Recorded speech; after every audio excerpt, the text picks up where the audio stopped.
mình đi bom lo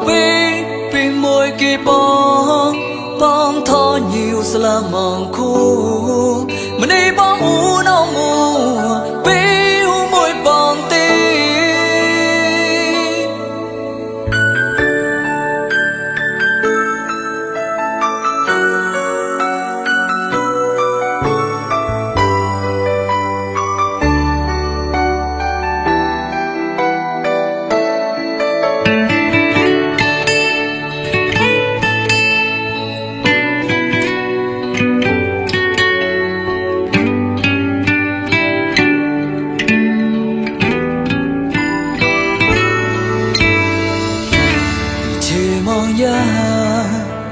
mình đi bị chan đam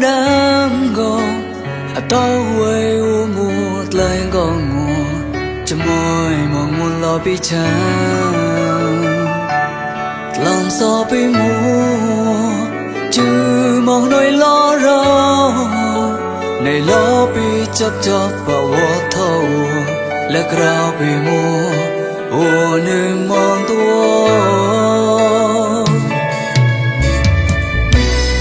Chan bị mùa, không xua u mùa ném hà. Đồ Huế bị mùa, không xua u mùa ném hà.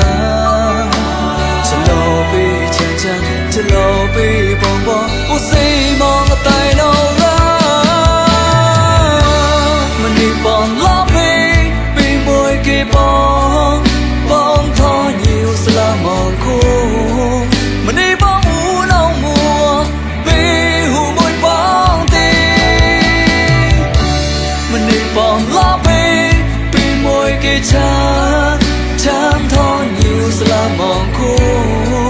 mình đi bom u nâu mùa vì hù môi chán tì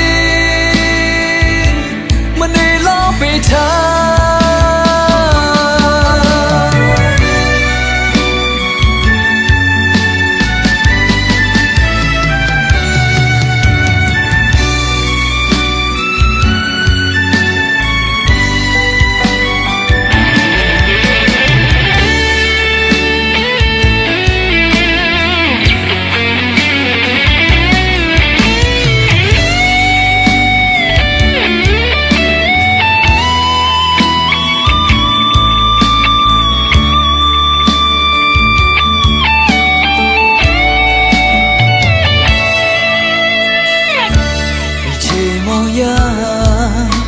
mình đi bị chan đam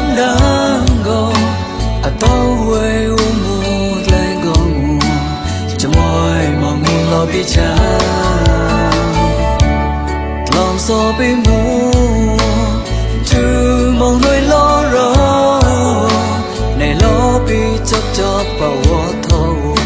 là grau bị mùa u nơi mong tua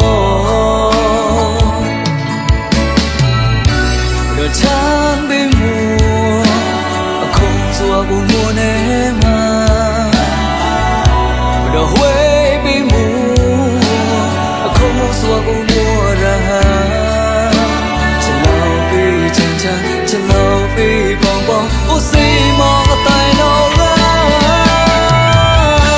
mình đi bom lóp vì môi kia bong thọ nhiều sẽ là mong